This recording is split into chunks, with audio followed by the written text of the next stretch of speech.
Imagina que tienes el depósito del coche lleno hasta arriba de gasolina. El motor ruge, hay energía de sobra. Pero resulta que el volante está completamente bloqueado y, bueno, las 4 ruedas están pinchadas. Normalmente, cuando una casa se desmorona, pues la sociedad receta herramientas súper técnicas, ¿no? Terapia de pareja, talleres de comunicación, calendarios compartidos en la nevera para repartir las tareas. Sí, como si todo fuera un problema logístico. Exacto. Se asume que el problema es puramente de gestión o emocional. Pero hoy nos enfrentamos a una tesis que afirma que el problema real es, fíjate, de arquitectura espiritual. Madre mía. Y para quienes disfrutan desgranando ideas complejas con nosotros, hoy vamos a examinar los textos y guiones del profesor Adailton Rodríguez. Él aborda la familia desde una lente estrictamente teológica. Y quiero hacer una aclaración fundamental antes de arrancar, para todos los que nos escucháis. El objetivo de esta charla no es tomar partido. Claro, ni validar ni invalidar doctrinas religiosas, eso es. Eso es. Nuestra misión hoy es entender el mecanismo de su argumento, de forma totalmente imparcial. Vamos a diseccionar cómo este autor concibe la raíz del conflicto humano bajo un mismo techo. Porque, independientemente de las creencias de cada uno, su análisis del comportamiento es fascinante. Es un ejercicio de pura comprensión analítica. Vamos a explorar el porqué y el cómo de su teoría. Y es que parte de una premisa central que es un buen jarro de agua fría, Ya te digo, la frase textual con la que cimienta su obra para quienes nos acompañan es esta. El hogar no está en crisis por falta de amor, sino por falta de alineación con Dios. Uf, esa declaración te frena en seco. Totalmente. Ataca directamente el mito más intocable, casi sagrado de nuestra época. Esa idea romántica de que el amor lo conquista todo. Las películas, las canciones. Claro, todo nos dice que si amas lo suficiente, la convivencia va a funcionar sí o sí. Pero vale, vamos a desgranar esto. Los textos de Rodríguez sostienen que los sentimientos, por muy intensos que sean, son incapaces de sostener el peso de una casa. Y lo fascinante aquí es cómo explica el mecanismo de todo esto.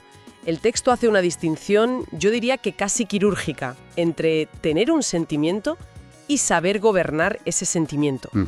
El autor argumenta que el amor humano, cuando carece de un principio rector superior, lo que en su marco teológico llama el temor a Dios, pues se convierte en una fuerza ciega. Como la gasolina del coche que decíamos al principio. Exacto. Pura potencia, pero sin ninguna dirección. Y sin esa brújula, el amor deriva inevitablemente en posesión, en un apego tóxico, en manipulación, en un deseo constante de controlar al otro. Espera, vamos a detenernos ahí porque la paradoja me parece dolorosa.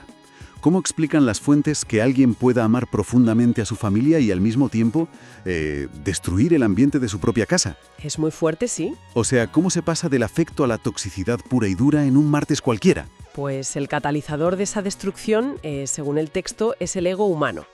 En esta arquitectura espiritual que él plantea, cuando el centro de la vida de un individuo no está ocupado por esa autoridad divina, se crea un vacío de poder. Y la naturaleza odia el vacío. Claro, y en la psicología humana los vacíos de poder no duran ni un segundo. El ego asume el trono inmediatamente. Y en el instante en que el ego individual toma el control, el hogar deja de ser una alianza. Pasa a ser un tribunal o directamente un campo de batalla. O sea que en lugar de preguntarte ¿qué es lo mejor para esta familia? Tu ego se pregunta ¿cómo gano yo esta discusión sobre quién friega los platos hoy? ¡Qué barbaridad! Y las fuentes son muy crudas con esto. Señalan que, bajo el gobierno del ego, se puede amar y aún así deshonrar al otro. Se puede amar y tomar decisiones que asfixian al resto de la familia. Simple y llanamente porque uno necesita tener la razón. Y esto nos lleva a la gran ilusión que el autor intenta desmontar por completo. Esa creencia generalizada de que la felicidad del hogar depende de factores externos, ¿sabes? Típico. Si tuviéramos una casa con un jardín más grande. Eso es. O si mi pareja cambiara este pequeño hábito que me pone de los nervios. O si yo tuviera menos estrés en la oficina. Entonces seríamos felices. Ya, pero el texto argumenta que eso es completamente falso. La felicidad no es algo que se importa de fuera. Es el resultado directo de la postura interna del individuo, antes siquiera de cruzar la puerta de su casa. Vale, entiendo el diagnóstico, pero aquí es donde quiero hacer de abogado del diablo. A ver qué te parece. Dispara. Porque el autor propone un plano de construcción basado en el Salmo 128 que me resulta sinceramente súper contraintuitivo. Ajá. Si una pareja está al borde del abismo y la casa se está derrumbando, la psicología moderna nos diría, oye, sentaos, miraos a los ojos, hablad de lo que sentís y trabajad en el vínculo. Lo lógico, vamos. Claro. Sin embargo, este autor dice que mirar al otro para solucionar el problema es un error monumental. Eso desde fuera es una casi negligencia emocional. ¿Cómo justifica que aislarse del otro sea la solución? Pues es una objeción muy válida. Y para entenderla, tenemos que mirar la mecánica exacta del primer versículo de ese Salmo 128. A ver, El texto dice: «Bienaventurado el que teme al Señor y anda en sus caminos». Lo verdaderamente revelador aquí es lo que no dice. ¿cómo? Pues que no empieza dando consejos sobre cómo tratar a la esposa, ni cómo educar a los hijos, ni cómo llegar a fin de mes. Empieza aislando completamente al individuo frente a la divinidad. Ya.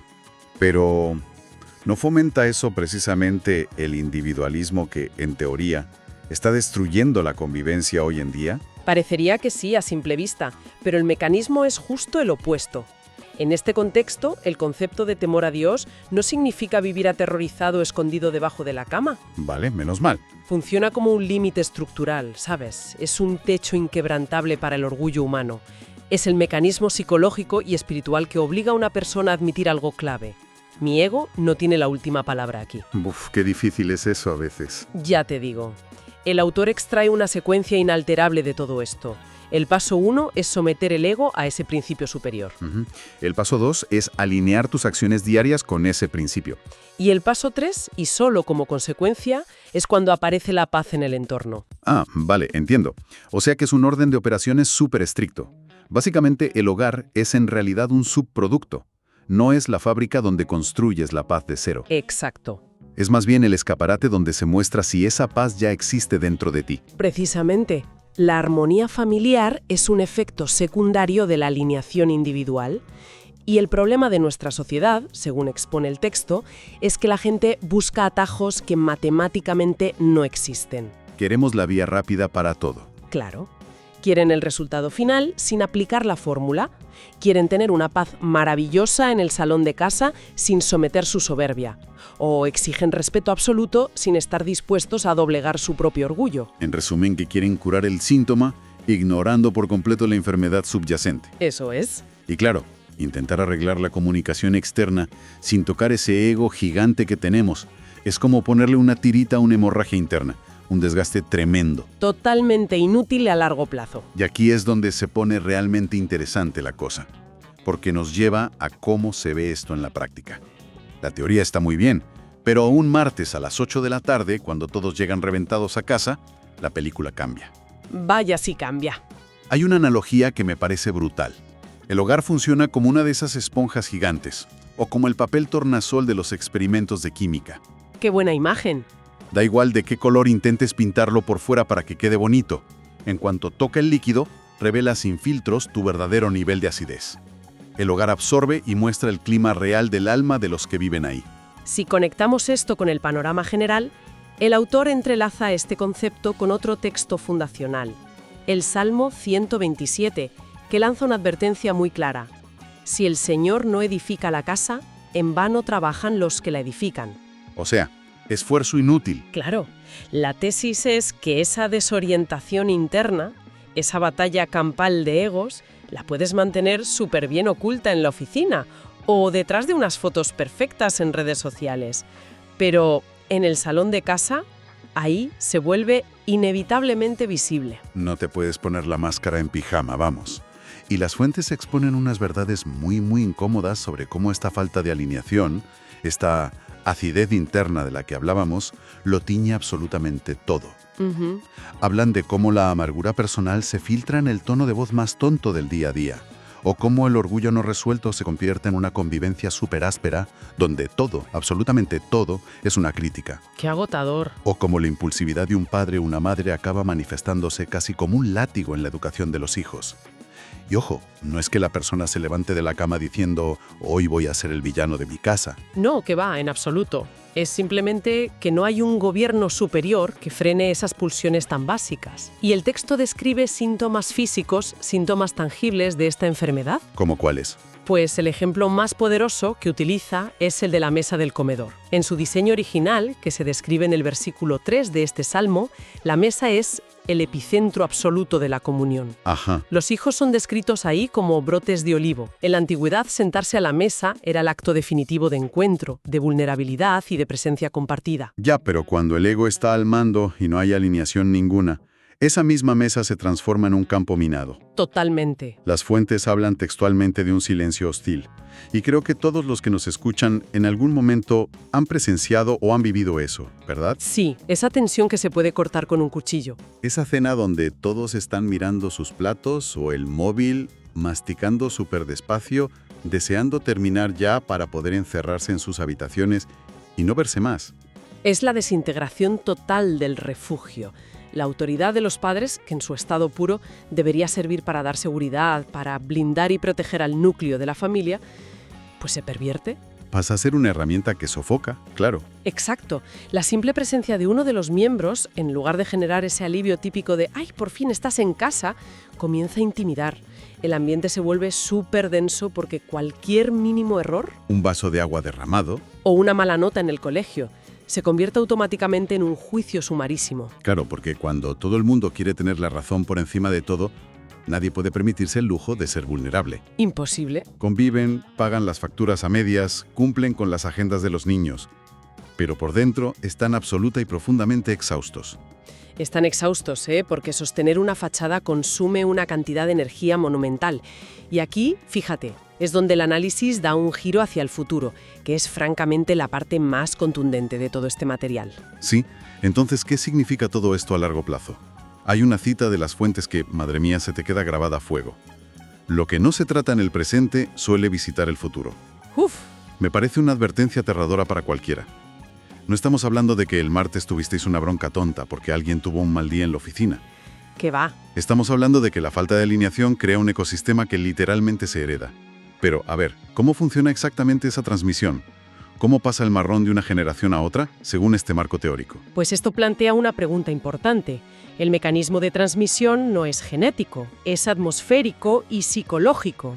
Vale. El texto lanza la pregunta al aire: ¿quién lidera realmente el legado de una familia? Y para responder, examina los versículos finales del Salmo 128. Los que hablan de ver a los hijos de los hijos, ¿no? Exacto. Hablan de la recompensa de ver a tus nietos. Y el autor conecta esto con una declaración inquebrantable del libro de Josué que dice: «Yo y mi casa serviremos al Señor». Lo que explica es que los niños no solo aprenden lo que tú les dices con palabras, los niños absorben el clima emocional en el que crecen. Entiendo. O sea que si un padre gobierna su casa a través de la tiranía de su propio ego, el sistema nervioso del niño acaba normalizando esa tensión constante. Eso es. El niño crece asumiendo que el amor se supone que debe ser algo ansioso, frío, combativo. Es lo que han mamado. Y esa es la verdadera tragedia aquí. La dureza de corazón de hoy se convierte literalmente en el trauma que ese hijo tendrá que intentar sanar mañana en la consulta de un psicólogo. ¡Qué fuerte! La omisión o la frialdad espiritual de una madre o un padre hoy será la indiferencia y el cinismo absoluto de las próximas generaciones. Es una cadena de transmisión perfectamente engrasada. Es un poco asfixiante, ¿sabes? Pensar que estamos condenando a los que vienen detrás solo por no querer tragarnos nuestro orgullo hoy. Pero bueno, afortunadamente el autor no nos deja tirados en ese pozo de fatalidad absoluta. Menos mal. Frente a este diagnóstico tan oscuro, introduce lo que a mí me gusta llamar una esperanza activa. Argumenta que la cura es tan contagiosa como la propia enfermedad. Y aquí hay un detalle fascinante que quiero poner sobre la mesa. El entorno empieza a cambiar cuando tan solo una persona decide alinearse. Ese es el punto de inflexión de toda su tesis, fíjate. No necesitas convocar una asamblea general de la familia en el salón y lograr que todos firmen un tratado de paz a la vez. Ya, que sería imposible. Claro. El ecosistema cambia de raíz cuando un solo individuo altera su postura interna. Pero a ver, hay que tener cuidado aquí, porque alguien que nos escuche podría pensar, genial, si yo me vuelvo súper espiritual y me alieneo, tendré el superpoder de manipular a mi pareja o a mis hijos para que hagan lo que a mí me da la gana. Y las fuentes son tajentes en que la cosa no va por ahí, ¿verdad? Que va, no tiene absolutamente nada que ver con la coerción o el control mental. Es justo al revés, se trata de soltar el control. Ajá.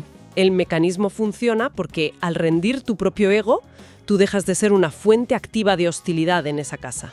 Dejas de entrar al trapo en el juego de ver quién grita más fuerte o quién tiene la última palabra. Claro. El autor insiste en que cuando una persona asume ese temor a Dios, que, como decíamos antes, es simplemente el límite a su propio orgullo, la atmósfera densa pierde su anclaje. La tensión necesita dos polos opuestos, tirando de la cuerda para mantenerse viva. Si tú sueltas tu lado de la cuerda. Exacto. Si tú retiras tu ego de la ecuación, el ambiente entero tiene que reconfigurarse por narices.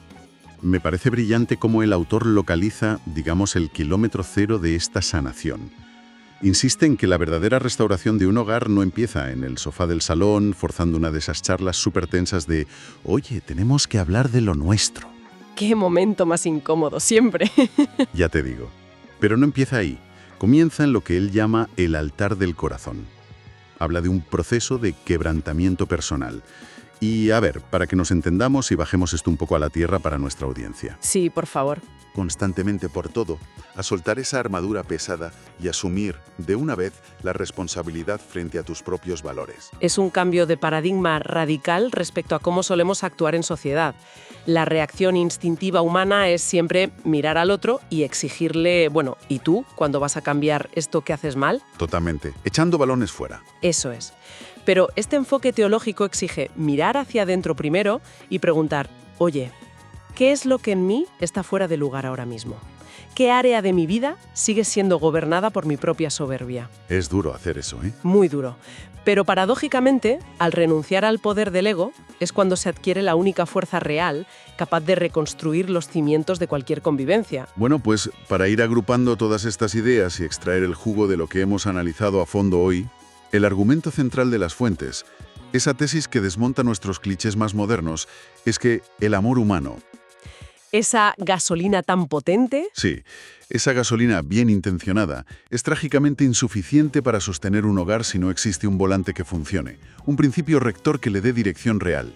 Eso es. Hemos visto a través del Salmo 128 que el hogar no es el lugar donde se fabrica la paz, sino una simple pantalla de proyección que muestra, sin piedad ninguna, cómo está el ánima de los que viven ahí. Es una síntesis muy precisa. El mensaje de fondo de este autor es una invitación urgente a dejar de tratar los síntomas superficiales con tiritas y empezar a auditar las raíces reales de nuestra conducta. A comprender que el ego es, francamente, un dictador pésimo para gobernar cualquier espacio compartido. Y esto es algo que nos invita a una introspección muy profunda. Sin importar cómo sea tu núcleo de convivencia actual, quiero recalcar que esto no es una lección exclusiva para el modelo de familia tradicional, para nada. No, aplica a cualquiera. Aplica a cualquier formato bajo un mismo techo. Ya sea que compartas un piso de estudiantes en la universidad, convivas con tu pareja de hace años o tengas una familia numerosa con 3 niños corriendo por ahí. Es que da igual con quién vivas. Es súper revelador pararse a reflexionar sobre cuánta energía gastamos todos en crear normas externas. Ya te digo. Discutimos sobre cómo nos comunicamos, ponemos esos calendarios de limpieza súper estrictos en la puerta de la nevera, exigimos tiempos, espacios. Cuando el verdadero problema, que es silencioso y súper destructivo, es simplemente una batalla campal de egos. Es una falta total de alineación con principios que estén por encima de nuestro simple deseo de tener siempre la razón. Al final del día, la casa no es el lugar donde nos escondemos del mundo. Es el lugar que revela quiénes somos realmente cuando nadie más nos mira desde fuera. Es el único espacio donde el marketing personal y las relaciones públicas no funcionan. Exacto. Ahí se caen todas las máscaras. No hay escapatoria. Y bueno, para cerrar esta exploración de hoy, quiero dejar flotando una pregunta para quienes nos escuchan. Una idea para que le deis una vuelta por vuestra cuenta. A ver. Está construida a partir de lo que hemos visto en las fuentes, pero ampliando un poco más la lente. Vale. Si el hogar es, en última instancia, ese papel tornasol, ese espejo implacable del alma humana y de su alineación o desalineación interna, ¿qué nos dicen entonces la hostilidad constante, la polarización tan extrema y el nivel de conflicto que vemos hoy en día en nuestras sociedades más amplias? Uf, qué gran pregunta. Tal vez, a nivel colectivo como sociedad, estamos haciendo exactamente lo mismo que esa familia en crisis. Intentamos desesperadamente cambiar los muebles del lugar, aprobar nuevas leyes y reglas de convivencia y discutir sin parar sobre la fachada de la casa. Mientras la casa se hunde. Exacto, cuando el problema real es que los cimientos mismos de nuestro propósito individual están profundamente agrietados. Ahí lo dejamos para pensar. Muchas gracias por acompañarnos en este análisis a fondo y hasta la próxima.